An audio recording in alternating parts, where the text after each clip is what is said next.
Hello and welcome to Froch on Fighting. My name is Carl Froch, aka The Cobra, former unified champ, Hall of Famer. You know the drill. This episode is brought to you by Cobra Casino. Before we get into today's episode, I have to mention my friend and boxing legend, Ricky the Hitman Hatton. He sadly passed away last week, as everybody's already heard.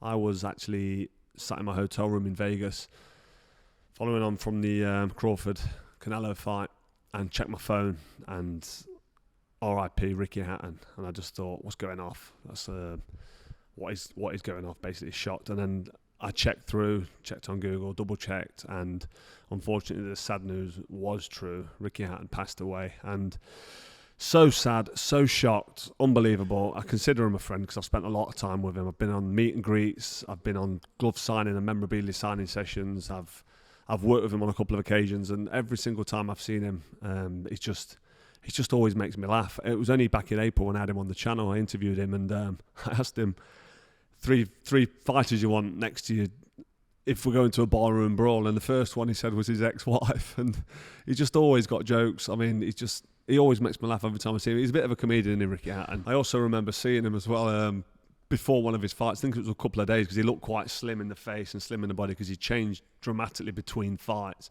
When he was ready to fight, he looked like a different person to when he was getting the food down him. But I remember he just took the piss out. I had this brown leather jacket on that I was dead proud of. It was like 600 quid Hugo Boss. And 600 quid 20 years ago was like $3,000 now.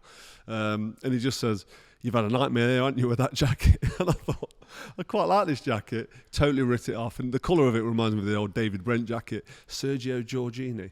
But anyway, he just ever the piss taker. But what an absolutely brilliant fighter. What he did for British boxing as well. The crowds he used to travel around with. He had the drummers there at the start of his career. In fact, they went to Vegas as well, didn't they? But the amount of travelling fans I remember that went over to Vegas, and I remember where I was when he beat Costa for that title, and you know, nobody thought he could win that fight, and he forced Tszyu to, I think he was quit after round 11, because he just got on him. His fighting style, it wasn't the prettiest of styles, but it was great to watch. I say not prettiest, I don't mean that in any disrespectful way. He was just a fighter.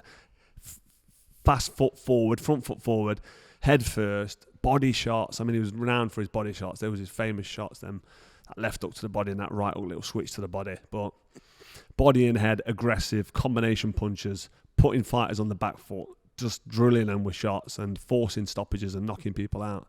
And it was never an dull fight. And what he did, like I said, for British boxing and what he did for the sport and the attention that he got every time he boxed was just unbelievable, second to none. He is a one-off. There will never be anybody like him, because he's just so unique. I mean, what a guy, what a fighter, and such a shame to get the news. Only 46 years old. He's a couple of years younger than me, and everybody who knows. He's got kids. He's even got a grandkid. He's got family. So all I can say is I want to offer my condolences to his family and close friends.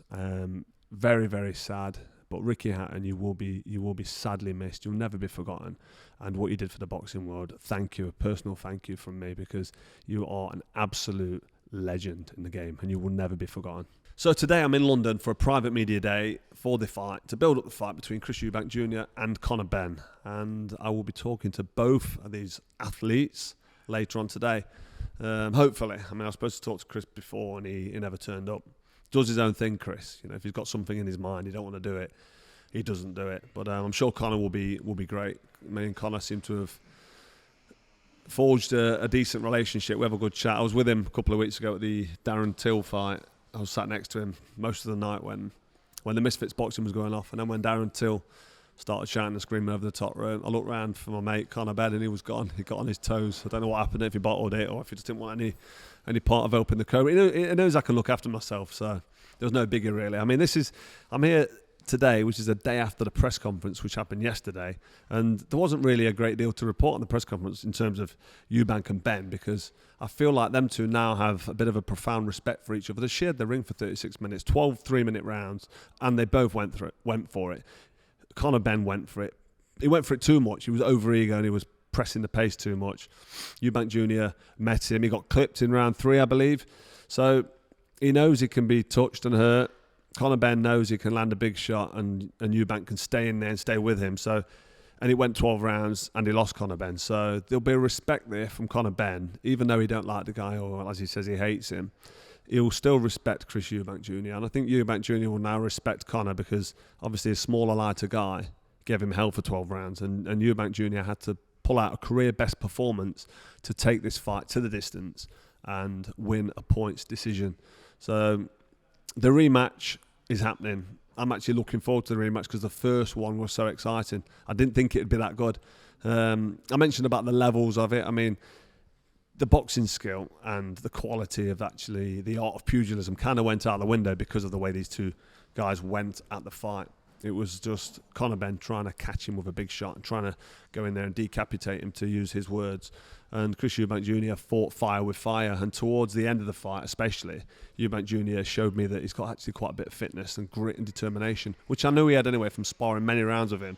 But to do that under the lights and in front of 65,000 at the Tottenham Hotspurs, not quite 80, at that stadium, I mean, you've got to give him respect, because the pressure was on. And he rose to the occasion and he performed. He got the win. And for me, the fight's it's put to bed now, but it was so exciting. The demand is we want to see it again. The fans are calling for it. Still no world title fights on the line. Still doesn't do a great deal for Conor Benn's career, or Eubank's career, really. I mean, Eubank's secured the name. He's put the Chris Eubank name, the Eubank name, in the history books again. He's sorted the legacy out, because, between Nigel Benn and Chris Eubank Sr., they had their two fights, and the history books will say that Eubank got the better of Benn. And now Eubank Sr.'s done it and got the better of him. It's kind of put that chapter to bed. It's kind of finished, and there's no world titles on the line, which I mentioned. There's nothing really at stake any different to the first one.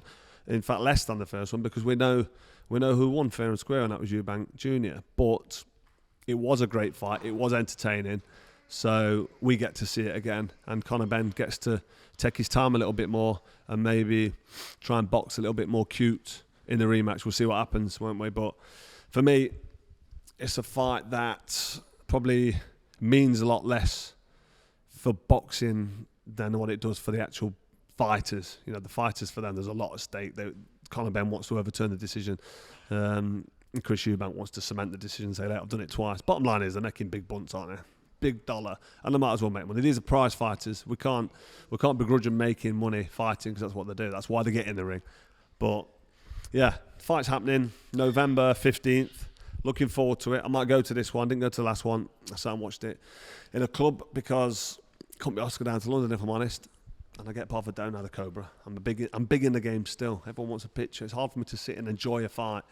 Especially in England, because the fans are crazy, and that's what makes it so good. The fans makes it so exciting to watch, so exciting to be part of, and 65,000 at Tottenham Hotspurs is going to be immense. So what dominated the press conference wasn't Chris Eubank and Conor Benn going back and forth at each other. They seem to have a respect for each other now because they've shared the ring. What dominated it was Eddie Hearn and Chris Eubank Jr. Again, Eubank Jr. wouldn't let him speak. He said a lot of things. I won't go into what Chris Eubank Jr. said too much, because potentially liable, and there's been threats of suing being flown around from Eddie's side. He's obviously pissed off. He's not happy, and he showed that as well. He bit really bad at the press conference. I mean, Eubank was throwing accusations like the ambulance that he was in was stopped. He also had a go at Robert Smith. There's things I disagree with, there's things I agree with, but like I said, I'm not going to go into them. But it was that dominated the press conference. There's not really much to say about it. I mean, Eddie Hearn and Eubank Jr. had a go at each other. Conor Benn was sat there quite respectful. He said his bit. Eubank said his bit. Bottom line, they've already boxed. Eubank got the win. We want to see the rematch because it was a good fight. Conor Benn might be able to turn it around and change it. He might be able to box a bit calmly behind the jab, take his time a little bit more, and then maybe pick his shots a bit better and not rush things and walk into things, because he did hurt Eubank in round 3 in the first fight. Can he capitalise on that by being a bit cuter behind the jab and trying looking for a smart shot rather than trying to look for a wild shot by just forcing the pace and pressure against Eubank Jr. doesn't work. I know from sparring him, you put him under the cosh and he fires back. He fights fire with fire. He always has done. And he was able to finish stronger, which was, plaudits to him. I was shocked by the fact that he could finish strong, because he took this weight off and there was a rehydration clause. I believe he's doing the same weight, 160 pounds. That's what's agreed. And I also believe there's a rehydration clause as well, so he won't be able to go over, is it 9 or 10 pounds the next day, which is going to be difficult. But he signed a contract. He's getting paid well. it is what it is. We'll have to wait and see what happens November 15th. Like I said, not much to report. They've kind of been there, seen it, done it. We know who's won. I'd say Eubank Jr. is still the favourite going into this one, as he was in the first one, but he's a bit older, a bit more worn out from that first fight, and he's still got to make weight, still got to do the rehydration clause. So things could change. But yeah, me for one, I'm looking forward to see these two go at it again. I'm going to go there and sit and watch it live this time instead of watching it on TV, which is always good, get involved in the atmosphere. But other than that, not much at stake other than a rematch. What was interesting was when I spoke to Conor Benn earlier, just briefly, he said there won't be a third fight.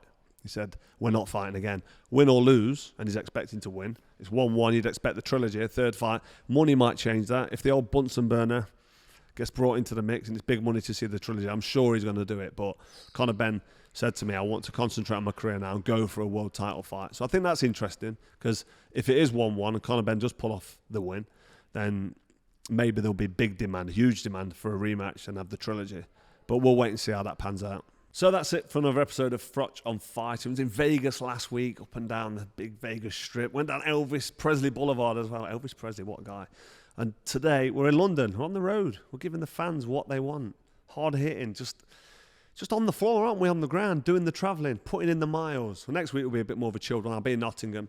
Might even get Rachel involved soon. I've ordered my producer to get Rachel involved. Let me know if you want Rachel in or not. Let me know in the comments, and keep them clean if you could, please. But yeah, this has been another episode of Froch on Fighting. Don't forget to hit like, share, and subscribe to the best channel in the business, or you might get rendered unconscious. See you soon.